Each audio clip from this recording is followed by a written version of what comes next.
Esther chapter 6.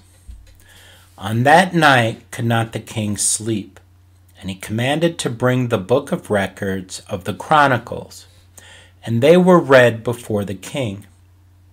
And it was found written that Mordecai had told of Bigthana and Teresh, two of the king's chamberlains, the keepers of the door, who sought to lay hand on the king Ahasuerus. And the king said, What honor and dignity hath been done to Mordecai for this? Then said the king's servants that ministered unto him, There is nothing done for him. And the king said, Who is in the court? Now Haman was come into the outward court of the king's house, to speak unto the king, to hang Mordecai on the gallows that he had prepared for him. And the king's servant said unto him, Behold, Haman standeth in the court. And the king said, Let him come in. So Haman came in, and the king said unto him, What shall be done unto the man whom the king delighteth to honor? Now Haman thought in his heart, To whom would the king delight to do honor more than to myself? And Haman answered the king, For the man whom the king delighteth to honor, let the royal apparel be brought which the king useth to wear, and the horse that the king rideth upon, and the crown royal which is set upon his head. And let this apparel and horse be delivered to the hand of one of the king's most noble princes, that they may array the man withal whom the king delighteth to honor, and bring him on horseback through the street of the city, and proclaim before him, Thus shall it be done to the man whom the king delighteth to honor. Then the king said to Haman, Make haste, and take the apparel and the horse, as thou hast said, and do even so to Mordecai the Jew, that sitteth at the king's gate.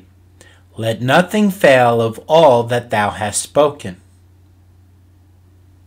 Then took Haman the apparel and the horse, and arrayed Mordecai, and brought him on horseback through the street of the city, and proclaimed before him, Thus shall it be done unto the man whom the king delighteth to honor. And Mordecai came again to the king's gate. But Haman hasted to his house mourning, and having his head covered. And Haman told Zeresh his wife, and all his friends everything that had befallen him. Then said his wise men and Zeresh his wife unto him, If Mordecai be of the seed of the Jews, before whom thou hast begun to fall, thou shalt not prevail against him, but shalt surely fall before him.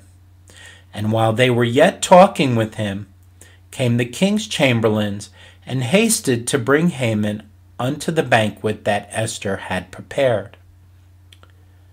Chapter 7. So the king and Haman came to banquet with Esther the queen. And the king said again unto Esther on the second day at the banquet of wine, What is thy petition, Queen Esther? And it shall be granted thee. And what is thy request? And it shall be performed, even to the half of the kingdom.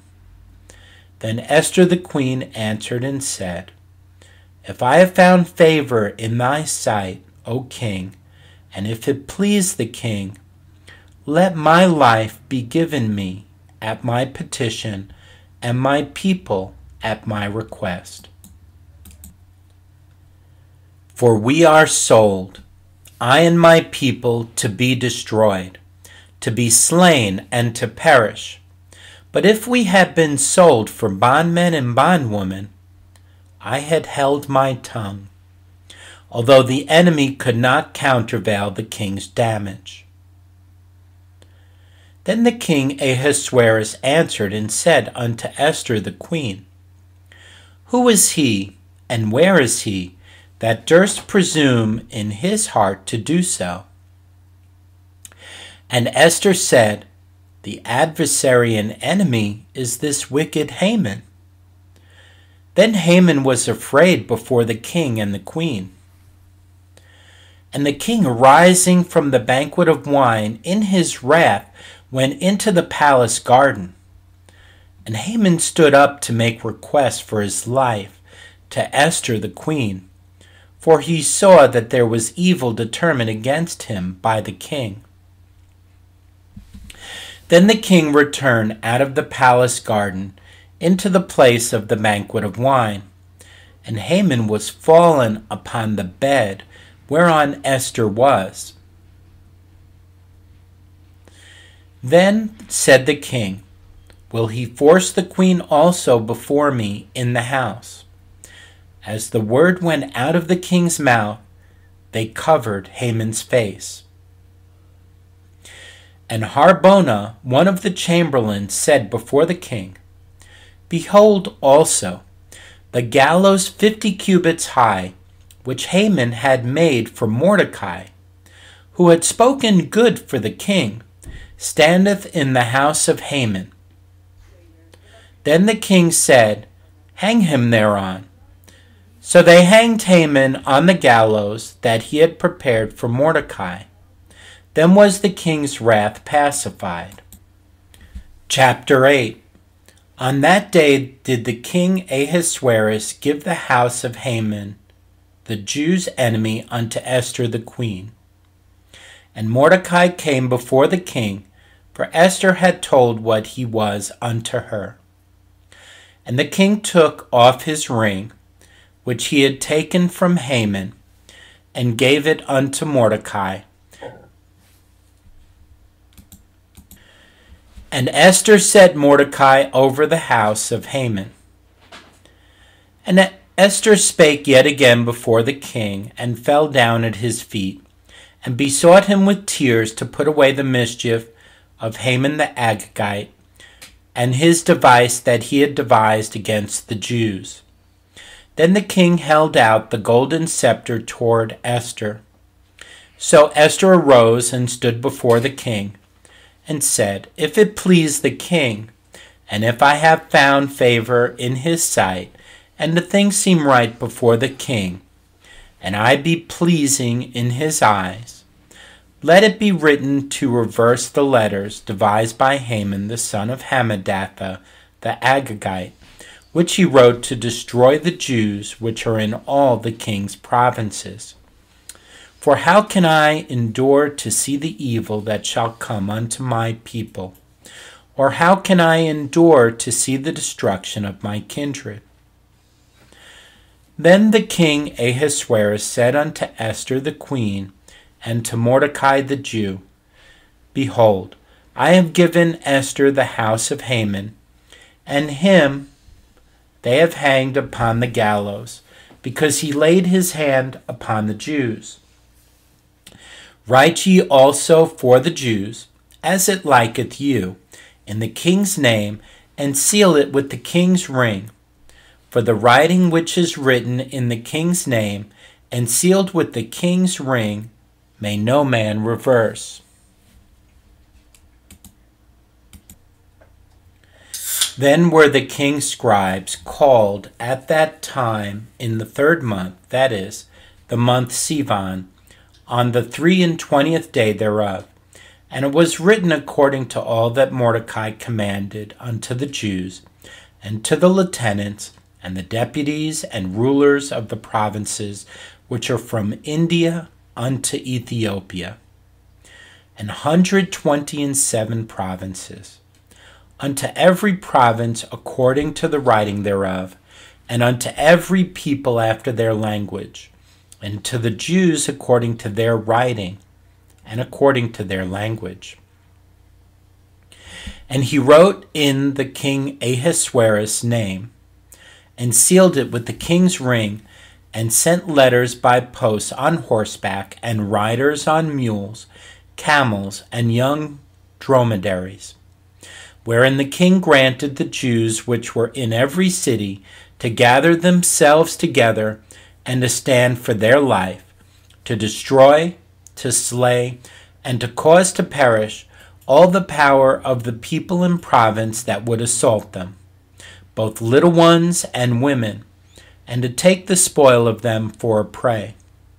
Upon one day in all the provinces of King Ahasuerus, namely upon the 13th day of the 12th month, which is the month Adar, the copy of the writing for a commandment to be given in every province was published unto all people, and that the Jews should be ready against that day to avenge themselves on their enemies. So the posts that rode upon mules and camels went out, being hastened and pressed on by the king's commandment, and the decree was given at Shushan the palace. And Mordecai went out from the presence of the king in royal apparel of blue and white, and with a great crown of gold, and with a garment of fine linen and purple. And the city of Shushan rejoiced and was glad. The Jews had light and gladness and joy and honor, and in every province and in every city, whithersoever the king's commandment and his decree came, the Jews had joy and gladness, a feast and a good day, and many of the people of the land became Jews, for the fear of the Jews fell upon them. Chapter 9. Now in the 12th month, that is, the month Adar, on the 13th day of the same, when the king's commandment and his decree drew near to be put in execution, in the day that the enemies of the Jews hoped to have power over them, though it was turned to the contrary, that the Jews had rule over them that hated them. The Jews gathered themselves together in their cities throughout all the provinces of the king Ahasuerus, to lay hand on such as sought their hurt. And no man could withstand them, for the fear of them fell upon all people. And all the rulers of the provinces, and the lieutenants, and the deputies, and officers of the king helped the Jews, because the fear of Mordecai fell upon them. For Mordecai was great in the king's house, and his fame went out throughout all the provinces, for this man Mordecai waxed greater and greater. Thus the Jews smote all their enemies with the stroke of the sword, and slaughter and destruction, and did what they would unto those that hated them. And in Shushan the palace the Jews slew and destroyed 500 men. And Parshandatha, and Dalphon, and Aspatha, and Poratha, and Adalia, and Aridatha, and Parmashta, and Arishai, and Aradai, and Vajezatha. The 10 sons of Haman, the son of Hammedatha, the enemy of the Jews, slew they, but on the spoil laid they not their hand. On that day the number of those that were slain in Shushan the palace was brought before the king. And the king said unto Esther the queen, The Jews have slain and destroyed 500 men in Shushan the palace. And the 10 sons of Haman, what have they done in the rest of the king's provinces? Now what is thy petition, and it shall be granted thee? Or what is thy request further, and it shall be done? Then said Esther, If it please the king, let it be granted to the Jews which are in Shushan to do tomorrow also according unto this day's decree, and let Haman's 10 sons be hanged upon the gallows. And the king commanded it so to be done. And the decree was given at Shushan, and they hanged Haman's 10 sons. For the Jews that were in Shushan gathered themselves together on the 14th day also of the month Adar, and slew 300 men at Shushan. But on the prey they laid not their hand. But the other Jews that were in the king's provinces gathered themselves together, and stood for their lives, and had rest from their enemies, and slew of their foes 75,000. But they laid not their hands on the prey. On the 13th day of the month Adar, and on the 14th day of the same rested they, and made it a day of feasting and gladness. But the Jews that were at Shushan assembled together on the 13th day thereof, and on the 14th thereof, and on the 15th day of the same they rested, and made it a day of feasting and gladness. Therefore the Jews of the village that dwelt in the unwalled towns made the 14th day of the month Adar a day of gladness and feasting, and a good day, and of sending portions one to another.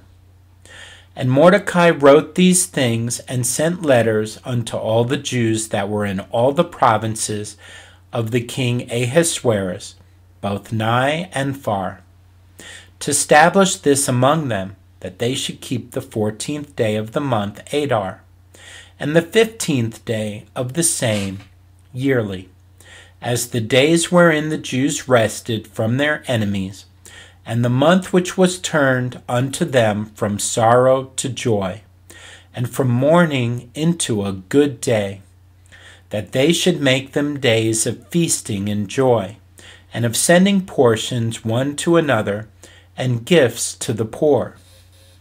And the Jews undertook to do as they had begun, and as Mordecai had written unto them, because Haman the son of Hammedatha, the Agagite, the enemy of all the Jews, had devised against the Jews to destroy them, and had cast pur, that is, the lot, to consume them and to destroy them. But when Esther came before the king, he commanded by letters that his wicked device, which he devised against the Jews, should return upon his own head, and that he and his sons should be hanged on the gallows. Wherefore they called these days Purim, after the name of Pur. Therefore for all the words of this letter, and of that which they had seen concerning this matter, and which had come unto them, the Jews ordained and took upon them, and upon their seed, and upon all such as joined themselves unto them, so as it should not fail that they would keep these 2 days according to their writing, and according to their appointed time every year, and that these days should be remembered and kept throughout every generation, every family, every province, and every city, and that these days of Purim should not fail from among the Jews, nor the memorial of them perish from their seed. Then Esther the queen, the daughter of Abihail, and Mordecai the Jew, wrote with all authority to confirm this second letter of Purim. And he sent the letters unto all the Jews, to the 127 provinces of the kingdom of Ahasuerus, with words of peace and truth, to confirm these days of Purim in their times appointed, according as Mordecai the Jew and Esther the queen had enjoined them, and as they had decreed for themselves and for their seed the matters of the fastings and their cry. And the decree of Esther confirmed these matters of Purim, and it was written in the book. Chapter 10. And the king Ahasuerus laid a tribute upon the land and upon the isles of the sea, and all the acts of his power and of his might, and the declaration of the greatness of Mordecai, whereunto the king advanced him, are they not written in the book of the chronicles of the kings of Media and Persia? For Mordecai the Jew was next unto King Ahasuerus, and great among the Jews, and accepted of the multitude of his brethren, seeking the wealth of his people, and speaking peace to all his seed.